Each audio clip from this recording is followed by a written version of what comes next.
So we're back with another episode. We're going to talk about games today, what we're playing very briefly. Then we get into our topic. Today we're talking about game industry and development and how things have changed since we were kids in the 80s to now. And again, none of us are game developers. We might know people who are in game development, but we've all, I would say, pretty fairly well read and respectively Europe, Canada, America, Taiwan, that sort of stuff. So we'll be able to give you some at least historical insight into what's going on.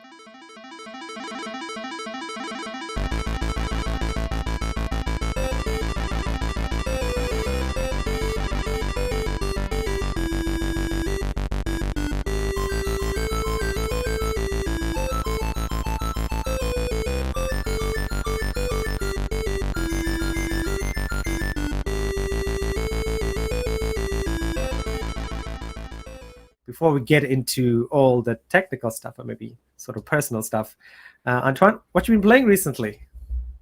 Well, oh, big surprise. I've been playing, Horizon Forbidden West, of course. We did a special episode with Adam because this is a fantastic game and I'm not even half of the game. I already played like 50 hours or so. So, I'm going to be there for another good 50 hours until I'm completely 100% of the game and platinum, and I really love it. Oh my God. And since I can't play anything else while I work, sometimes I'm starting to watch some streaming about Elden Ring, because I wouldn't play it. It's too hard for me, this kind of stuff. But at least I like to watch it, and it seems nice. So Adam, how many hours are you in Horizon Forbidden West? I'd have to check my save file.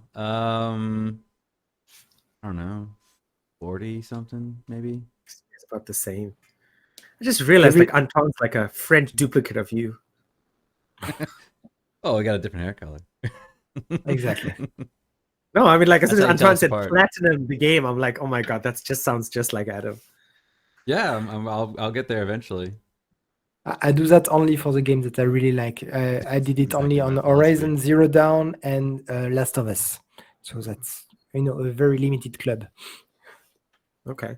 So Antoine, how are you finding the game after 50 hours? It's fantastic. Honestly, it's really, really cool. They added lots of little stuff to, I think, enhanced, a bit artificially the life of the game. Now you have. Honestly, I haven't played the first one in a while, but I don't think there was the chess game in the Machine Strike. There wasn't the races, gauntlet races. There wasn't how much all the stuff to collect, the black box, metal flowers, sunken caverns. There's so many things to do in this world. You have to save the world. You only have 4 months. Yeah, but I have this list of stuff to do next to it. Just wait for me.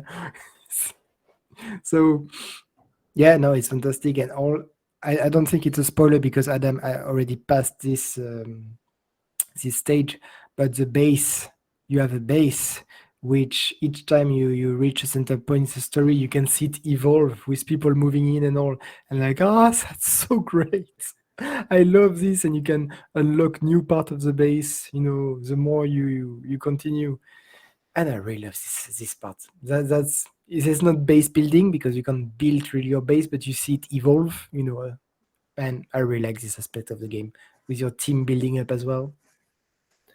So Adam, you've only been playing this as well. You want to add something onto that?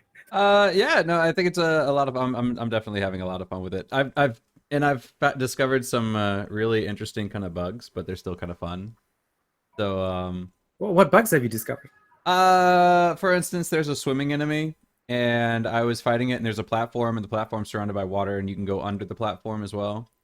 And so it's a boss fight, so you're supposed to be engaged the whole time. Well, I'm playing a stealth build, so I went under the platform to hide, and the enemy disengaged from combat because it couldn't see me anymore, so it thought I was gone.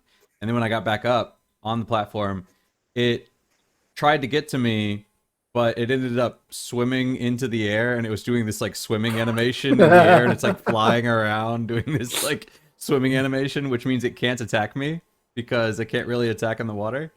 But yeah, it was just kind of a fun fight. I ended up dying actually because Because the way it's always facing you in that mode, and I wanted to get its tail, so I had to knock something off its tail. So I ended up going back into the water, coaxing it back into the water, and then getting back out, and it reset it, and then I ended up dying. But I got a video of it, so it's kind of fun to watch. Oh, and by the way, do you remember your bandit leader bug? I know it's not a bug anymore, actually. It's not? It's supposed to be that way? No, it's supposed to be that way. You need to kill the bandit leader and loot him.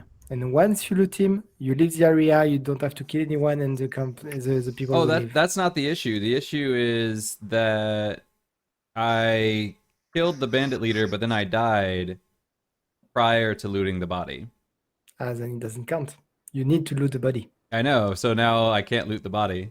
So now the quest still says, so the quest still has an icon says kill the bandit leader, and it tells me where he's supposed to be, and I go there and there's nobody there and there's no body there, so I can't loot the body, so I can't complete the quest. That's So how do you kind fix of an that? issue. You wait for a patch. Yeah, Oh, exactly. no. There was already a couple of patches already. There were 2 so far, I think. Yeah. I didn't find that many bugs anymore. I'm not clipping through rolls anymore. Oh no, So I'm Adam is a finding tons of stealth bugs, build, but they're right? fun. So, but I do a lot of things that you're not supposed to do. I've discovered that Me Aloy too, is of part course. mountain goat because you can basically just hop up the side of a sheer that- cliff. That's exactly what I'm calling her. Oh, my little cabri. Yeah. My little mountain goat. She makes me think. I think she's a descendant of the horse from Skyrim. Yeah, basically, yeah. She's like a reincarnation of it or something. Yeah. So, Anton, what is your build if Adam's doing a stealth build? Well, multi style. I start stealth, and then I'm like, okay, they are too close for me to be stealth, so take out the spear and go. Well, there's this kind of throwing spike, so I'm just staying about mid-range, so they can't really shoot me, and I shoot this the spike into them, which drill into them and make the parts flow out and weaken them, and then I shoot them with the explosion spike. It's fun, and try to put a lot of trap. I like traps, so they they come to me. Yeah, I need to use more Because traps. maybe you never played it, but if you want, when you scan a machine, you can see his pass. You can see his pass, so you can put traps ahead of time and just sit and look at it. Look for you, can't see anything, restart. And he's gonna take as many traps as you put, and you just enjoy, take your popcorn. Like, go ahead, I'm watching. You're a big bad guy, and you're so stupid.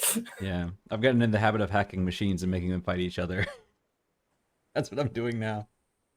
I love as well the fact that compared to the first one on hacking machines, you can download incomplete hacking patterns, and you need to find extra resource in the wild to complete the pattern. I also like you can set them to So- defensive or offensive now. Exactly. For Korean, you can hack machine with your stick, with your spear, and it's gonna be on your side and start attacking all the other machine around. I Cool. didn't find it yet, but in the first game, I'm just gonna arrive. There was the Mad Arrow Berserk. I don't remember. You shoot machine and he goes berserk and start attacking everything around. That was very fun. I love doing this in the first game. Yeah, they changed that. In the first game, you had corruption arrows, but the thing Corruption, was, the only way to get corruption was you had to have metal burn, which was really hard to find because you can only get it off of corruptors, which are limited in the game. But in this one, you have certain bows. They have what are called berserk arrows, and you just shoot them with those, and then they'll go crazy. Yeah, so it's a lot Cool. easier and a lot more accessible in this one. But you got to build it up. Yeah. And if you let us go like this, we're gonna talk about We'll talk Horizon about for an all hour. day. Yeah, so, just telling you, stop us when you want. I believe me, I have the time in my bottom right hand corner, so I was like, okay, I know mentally speaking, at 10:20 a.m. our time, we will move on to the topic or something like that. And what have you been playing? So I've been playing. I finished the 100 floors of ascending and killing in the division, so I was like, I want to play something else. I tried a roguelite game called Dungeon Keeper on Steam. That was pretty cool. I thought it wasn't a roguelike, and when I played it, I'm like, oh my god, the computers like leveled me after like 30 minutes. They were higher level than my guys. I'm like, oh god, and then I'm like, oh, this is a roguelike. Oh no. And then I immediately stopped playing that, and I tried Wasteland 3, and I was telling you guys about it before the show. A very cool, very looks really nice. I mean, I love XCOM style games, so it's very very interesting. But I love unlike an XCOM, right? Like there's basically the only way to sort of finish a mission is kill everybody. But in like Wasteland 3, there's definitely ways where you can avoid combat and the environment will like help you out, or there's like other solutions in order to scenarios. So I'm enjoying it. I'm going to be playing it today later, and nice, definitely worth it if you have thought about picking it up. There's lots of story for people who like story about the after the post-apocalyptic world, nuclear war, and Arizona, because we're in Arizona for some reason. And yeah, it's interesting. I'm enjoying it. I'm looking forward to playing it. And then after that, as you guys have been talking, I'm like, oh yeah, I remember. I want to get the Uncharted series when it comes out this month or next month. But don't watch the movie, please. No need.